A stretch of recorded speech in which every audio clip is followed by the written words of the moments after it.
എടാ സിയ വിളിക്കുന്നുണ്ട്, സാലറി തരാന്ന് തോന്നുന്നു. അളിയാ പൊളിച്ച് സാലറി പോയി വാങ്ങിച്ചിട്ട് വാ. Sir enjoy. Thank you sir. കിട്ടി, നിന്നെ വിളിക്കണ്ട്.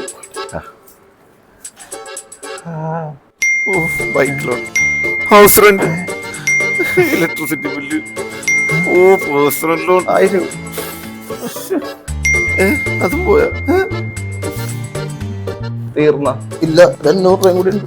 എന്റെ തീർന്നു. ഒരു മാറ്റവും ഇല്ലല്ലേ? ജീവിതത്തിൽ ഒരു കരിയർ ഗ്രോത്ത് ഒക്കെ വേണ്ടേ?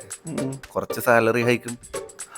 ഇതാണോ നിങ്ങളുടെ അവസ്ഥ? അങ്ങനെയാണെങ്കിൽ ഇനി ആരും അണ്ടർപെയ്ഡ് ആയിട്ട് ജോലി ചെയ്യേണ്ട ഒരു ആവശ്യമില്ല. EMEയിൽ വർക്കിംഗ് പ്രൊഫഷണൽസിന് വേണ്ടി SAP ഗ്ലോബൽ സർട്ടിഫിക്കേഷൻ പ്രോഗ്രാമിൽ ഒരു സ്പെഷ്യൽ ബാച്ച് സ്റ്റാർട്ട് ചെയ്തത്. HR, IT, ഫിനാൻസ്, ലോജിസ്റ്റിക്സ്, നിങ്ങളുടെ എക്സ്പീരിയൻസ് ഫീൽഡ് ഏതോ ആയിക്കോട്ടെ, നിങ്ങൾക്ക് അതേ ഫീൽഡ് അപ്സ്കിൽ ചെയ്യാം. അതോടൊപ്പം തന്നെ ഹൈ പേയിങ് കരിയറും നിങ്ങൾക്ക് സ്വന്തമാണ്. SAPയിലെ ലേറ്റസ്റ്റ് പ്ലാറ്റ്ഫോമായ S4HANAയിലാണ് ട്രെയിനിങ് കൊടുക്കുന്നത്. മാത്രമല്ല എല്ലാ ലേറ്റസ്റ്റ് ഏഷ്യ മോഡ്യൂൾസിലും ട്രെയിനിങ് ആൻഡ് സർട്ടിഫിക്കേഷൻ ഇവർ പ്രൊവൈഡ് ചെയ്യുന്നുണ്ട്. നിങ്ങളുടെ ഡൊമൈൻ എക്സ്പീരിയൻസിന്റെ ഒപ്പം SAP സ്കിൽസ് കൂടി ഉണ്ടെങ്കിൽ മൾട്ടിനാഷണൽ കമ്പനീസിലും എബ്രോഡും ഇപ്പോൾ ഉള്ളതിനേലും 3 ഇരട്ടി സാലറിയിൽ ഒരു ഹൈ പേയിങ് കരിയർ നിങ്ങൾക്ക് സ്വന്തമാക്കാം. പിന്നെ നിങ്ങൾ വർക്കിംഗ് പ്രൊഫഷണൽസ് ആയതുകൊണ്ട് തന്നെ ജോലി ചെയ്തുകൊണ്ട് പഠിക്കാനായി EME നിങ്ങൾക്ക് വേണ്ടി മോർണിംഗ്, ഈവനിങ്, വീക്കെൻഡ് ബാച്ചസ് എന്നിങ്ങനെ സ്റ്റാർട്ട് ചെയ്തിട്ടുണ്ട്. ഒരു ഹൈ പേയിങ് കരിയർ ആരാണല്ലോ ആഗ്രഹിക്കാത്തത്? അതെന്താ നമുക്ക് നേരത്തെ തോന്നാനേ? എല്ലാത്തിനും അതിൻ്റെതായ സമയമുണ്ട് ദാസ എന്നല്ലേ?